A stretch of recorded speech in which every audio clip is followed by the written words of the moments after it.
திருநெல்வேலி மாவட்டம் பாப்பாக்குடி அப்படிங்கிற பகுதியில் ஏற்பட்ட மோதல் ஒன்றில் தொடர்புடைய சண்முக சுந்தரம் அப்படிங்கிறவரை கைது செய்ய போன போது உதவி ஆய்வாளர் ஒருவரை தாக்கியதால காவல்துறை நடத்திய துப்பாக்கி சூட்டில் அவர் காயமடைந்திருக்கிறாரு.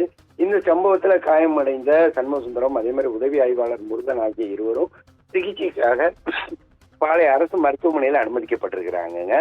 அதாவது பாப்பாக்குடி பகுதியில சிலர் சண்டையிட்டு வருவதாக நெல்லை மாவட்ட ஒரு இன்டீரியர் பகுதி, அதாவது காவலர்கள் லிஸ்ட்ல அது வந்து இட்ஸ் கிரைம் ப்ரோன் ஜோன் அப்படிம்பாங்க. அதிக அளவில் குற்றம் நடைபெறக்கூடிய பகுதி, அதே மாதிரி அதிக அளவில் மோதல்கள் நடைபெறக்கூடிய பகுதின்னு சொல்லுவாங்க. இந்த பகுதியான பாப்பாக்குடியில சிலர் சண்டையிட்டு வருவதாக காவல்துறைக்கு தகவல் கிடைக்குது. இதனை அடுத்து சட்டம் ஒழுங்கை பராமரிக்கும் நோக்கோட சம்பவ இடத்துக்கு விரைகிறாங்க பாப்பாக்குடி போலீசாரு. இந்த உதவி ஆய்வாளர் முருகன்கிறவர் தலைமையில காவல்துறையினர் வந்து மோதலில் ஈடுபடுறாங்க. சண்முக சுந்தரம் அப்படிங்கிறவரை மேலும் சண்முக சுந்தரம் அப்படிங்கிறவரை பிடித்து கைது செய்ய முயல்றாங்க. இதுல வந்து சண்முக சுந்தரம் காவல்துறையோட கைது நடவடிக்கையை எதிர்த்து உதவி ஆய்வாளர் முருகன் மீது தாக்குதல் நடத்துறாரு. எதிர்பாராத இந்த தாக்குதல உதவி ஆய்வாளர் முருகன் வந்து காயமடைகிற நிலையில நிலைமையை கட்டுக்குள்ள கொண்டு வரவும் உதவி ஆய்வாளரை பாதுகாக்கவும் காவல்துறையினர் தற்காப்புக்காக சண்முக சுந்தரம் அப்படிங்கிறவர் மீது துப்பாக்கி சூடு நடத்துறாங்க. இதுல சண்முக சுந்தரம் வந்து காயமடைகிறாரு. அதற்கு பின்னர் வந்து துப்பாக்கி சூட்டுல காயமடைந்த சண்முக சுந்தரம் காவல்துறையினரால் உடனடியாக கைது செய்யப்பட்டு அதே மாதிரி மீட்கப்பட்டு அவர் வந்து என்ன பண்றாங்க, அவரு அதே மாதிரி உதவி ஆய்வாளர் முருகன் ஆகிய இருவரும் மேல் சிகிச்சைக்காக பாளையங்கோட்டை அரசு மருத்துவமனைக்கு கொண்டு போறாங்க.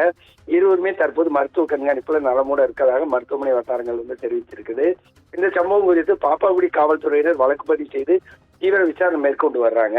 மோதலோட பின்னணி, அதே மாதிரி சண்முக சுந்தரம் உதவி ஆய்வாளர் தாக்கியதற்கான காரணம் மற்றும் துப்பாக்கிச்சூடு நடந்ததற்கான சரியான சூழ்நிலைகள் குறித்து தற்போது விசாரணை நடைபெற்று வருது.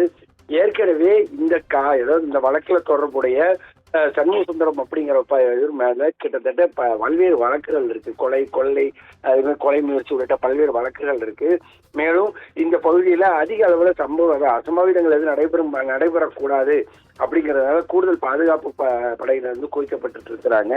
ஏற்கனவே நேற்றுதான் வந்து ஆணவ கொலை அப்படிங்கிற பெயர்ல காதலிச்ச ஒரு காரணத்துக்காக வெவ்வேறு சமூகத்தை சார்ந்தவங்க ஒரு பையனை வந்து திருநெல்வேலியில வச்சு வெட்டி கொண்ட நிலையில அதே பிரிவை சார்ந்த இரு தரப்பினர் வந்து மோதிக்கிட்டது இங்க வந்து ஒரு கடும் பரபரப்பை ஏற்படுத்தி இருக்குது. ரவினா.